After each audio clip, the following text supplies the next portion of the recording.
안녕하세요. 4월 19일 금요일 아침입니다.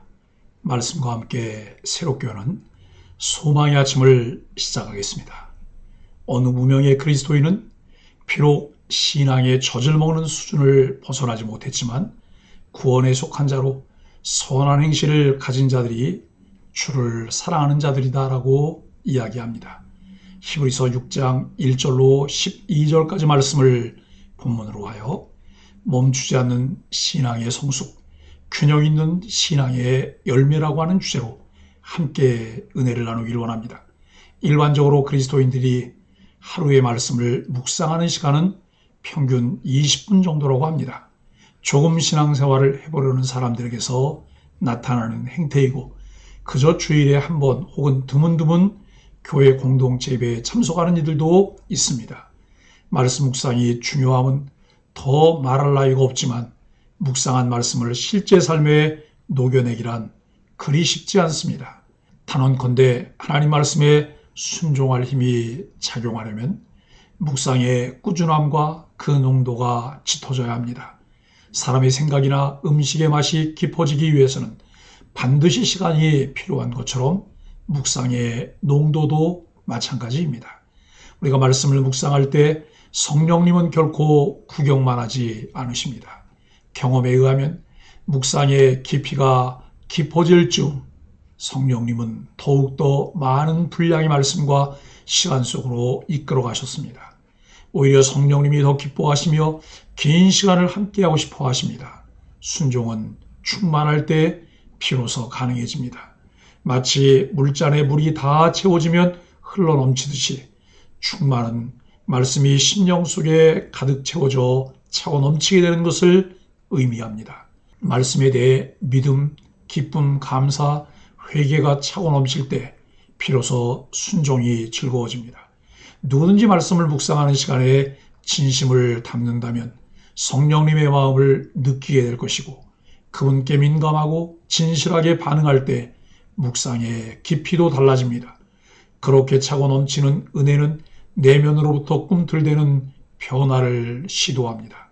하루는 1440분이며 일주일은 168시간입니다.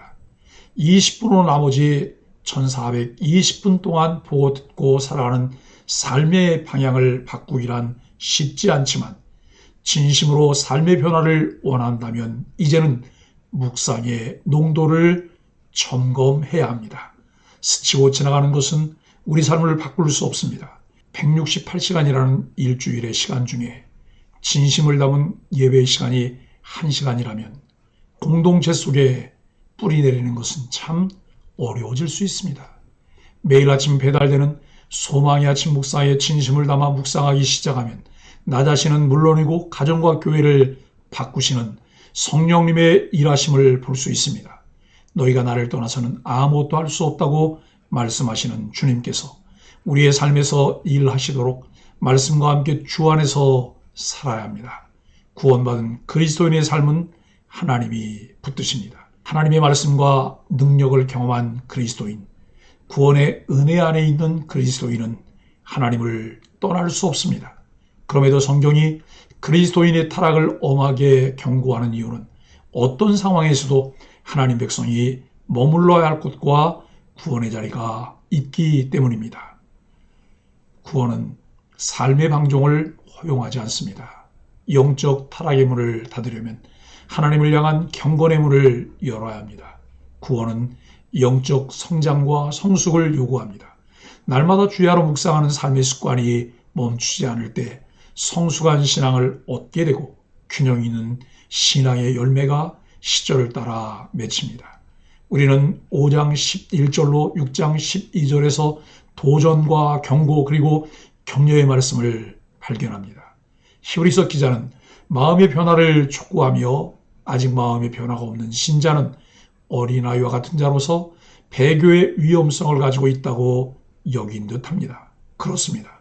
나를 떠나서는 아무것도 할 수 없다는 말씀처럼 시절을 따라 열매가 맺히는 삶을 원할 때 우리는 중요한 근원을 확인해야 합니다.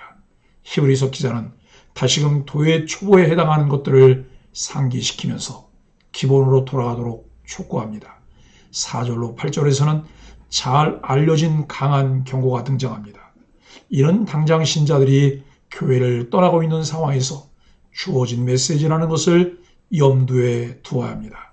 떠나게 될 수밖에 없는 상황을 이야기하는 사람들이 대다수지만 상황보다는 주님과의 관계가 원인이라는 것을 되새겨 보아야 합니다. 어디에서든 그와 같은 형태가 반복될 수 있기 때문입니다. 그렇다면 히브리서 기자는 한 번 받은 구원을 상실할 수 있다는 내용을 신학적 차원에서 논의한 것이 아니라 신자들이 배교하는 상황에 관해 응답하고 있습니다. 히브리서 기자는 그들이 처한 상황에 따라 당장 배교하는 신자들이 발생하는 것에 강하게 경고한 것으로 보입니다. 특히 4절로 8절에 출애굽 사건을 연상시키는 표현들을 다수 사용하여 배교하는 성도들은 곧 광야에서 실패한 이스라엘 백성과 같다는 논리를 펼치고 있습니다. 한편 9절부터 12절에서 우리는 보다 낙관적 언급을 발견하는데 이를 4절부터 8절과의 병행 속에서 이해해야 합니다. 4절로 8절은 배교하려는 신자들을 질책하고 9절로 12절은 기자의 본심이 경고와 질책만은 아님을 보여주고 있습니다. 오히려 히브리서 기자는 신자들이 성장해 새 언약의 혜택을 경험하는 데 이르기를 소망합니다. 즉 히브리서 기자는 독자들이 약속을 기업으로 받는 자들이 되기를 소망합니다. 약속을 기업으로 하는 것이 어떻게 가능한지 서술하기 위해 히브리서 기자는 다음 본문에서 아브라함과 멜기세덱에 대한 이야기를 합니다. 구원받은 자들에 대한 하나님의 열망은 자라가라입니다. 구원은 신앙의 결승선이 아니라 출발선입니다. 그리스도인은 구원받은 이후에도 계속 자라가는 점진적 성화가 되어야 합니다. 점진적 성화를 위한 은혜를 주시는 하나님께 합당한 열매가 시절을 따라 맺혀지도록 해야 합니다. 우리가 신앙의 성장을 위해 힘써야 할 것은 무엇인가요? 1절로 3절은 한 계단씩 올라가라고 합니다. 그리스도인은 초보적 교리를 내려놓고 성숙한 경지로 나아가야 합니다. 초보를 버리고라는 표현은 초보적인 것들에 집착하지 말라는 의미입니다. 신앙생활에는 성장이 있어야 합니다. 어제와 다른 오늘을 살아야 하고 올해와 비교해서 좀 더 나은 내년을 기대하게 해야 합니다. 성장을 열망해야 합니다. 그러지 않고 낮은 수준에만 머물러 만족하고 있으면 오히려 성장은 요원한 일이 됩니다. 신앙에서 초보적인 것들은 세례에 관한 가르침과 안수와 죽은 사람의 부활과 영원한 심판에 대한 것들입니다. 기자는 이런 기초는 이미 놓여 있기에 다시 그 터를 놓을 필요가 없다고 말합니다. 기초는 매우 중요합니다. 그러나 거기에만 집착하고 머물러 있으면 기초 이상의 성장이 없습니다. 그리스도인은 탄탄한 기초를 바탕으로 기초 이상의 삶을 살아야 합니다. 성장은 때를 따라 말씀을 배우고 확신하며 삶에 적용하고 실천할 때 이루어집니다. 그 과정을 살아내는 만큼 성장합니다. 4절로 8절은 두렵고 떨리는 마음으로 올라가라고 합니다. 신앙생활의 가장 큰 위험은 배도입니다. 기자는 강하게 경고합니다. 한번 하나님의 선한 말씀과 내세의 능력을 맛보고도 타락한 사람은 회개할지라도 다시 돌이킬 수 없다고 말합니다. 이 말씀은 구원이 취소될 수 있다는 위협이 아니라 신앙의 길을 끝까지 포기하지 말고 인내하라는 권면의 말씀입니다. 중간에 포기하고 세상으로 돌아가면 예수님을 다시 십자가에 못 박는 일이 됩니다. 진정으로 내주에 계신 그리스도를 모신 그리스도인이 되어 그의 인도하심에 순종하십시오. 그리스도인은 결코 돌아서지 않는 사람입니다. 기자는 비와 땅을 비유로 이야기하며 심판의 책임 소재를 분명히 합니다. 땅이 비를 흡수하여 밭을 가는 자들이 쓰기 합당한 채소를 생산하면 복이 임합니다. 반대로 가시와 엉겅퀴를 내면 버림받고 저주받아 마침내는 불태워질 것입니다. 비는 하나님이 주시는 은혜를 상징하고 땅은 사람을 상징합니다. 그러므로 복과 저주는 땅, 즉 사람 이야기에 달렸습니다. 순종하는 것과 불순종하는 것은 각자의 선택입니다. 은혜를 흡수하는 우리의 태도가 중요합니다. 은혜에 합당하지 못한 가시와 엉겅퀴가 뿌리 내리지 못하게 제거하십시오.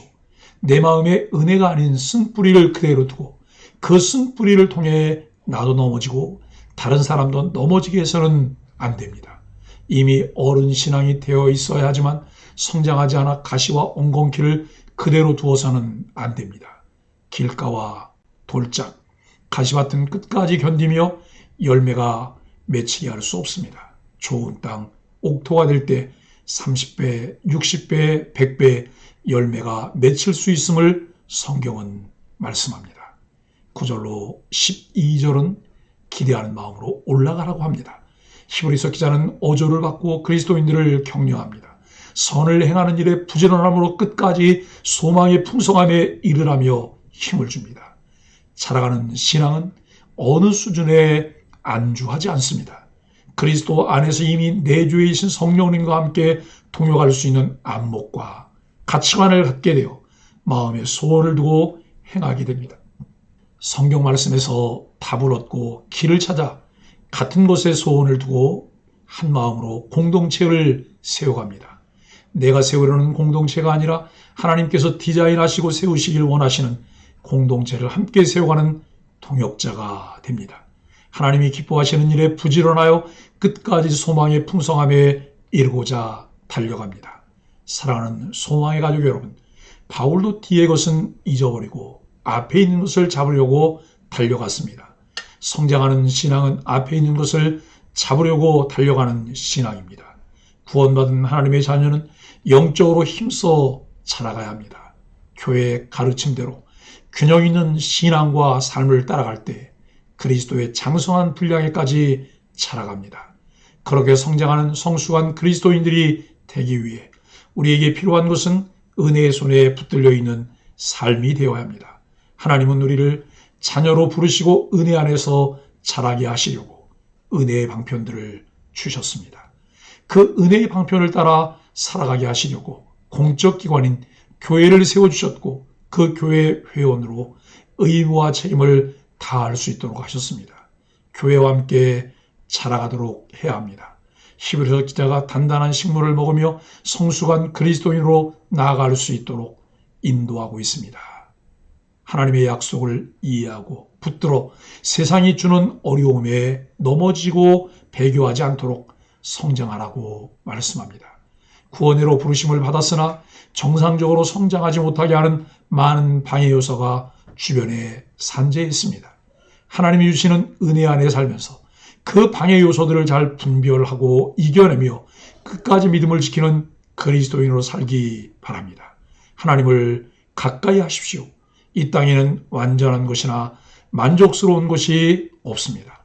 멈추지 않는 성숙한 신앙인의 삶을 살아가기 위해 그리스도 안에 꼭 붙어 있어야 합니다. 그리고 교회와 함께 영양식단을 따라 영양 섭취를 잘하며 신앙 지도를 받을 때 균형 있는 신앙인으로 시절을 따라 열매가 맺히는 것을 목도할 수 있습니다. 한 계단 한 계단 주의 손에 이끌려서 올라가며 그 열매들로 하나님을 기쁘시게 하는 소망의 가족들이 되기를 예수 그리스도 이름으로 간절히 축복합니다. 함께 기도하겠습니다. 하나님, 은혜와 능력을 맛보고도 주님을 다시 십자가에 못 박는 것과 같은 죄에 빠지지 않기를 원합니다. 매일 선한 말씀을 경험해 하나님이 기뻐하시는 열매가 맺혀지게 하여 주옵소서. 사랑으로 섬기고 소망 가운데 인내하며 하나님의 상속자임을 보여주는 소망의 가족들이 되게 하여 주옵소서. 예수님의 이름으로 간절히 기도합니다. 아멘.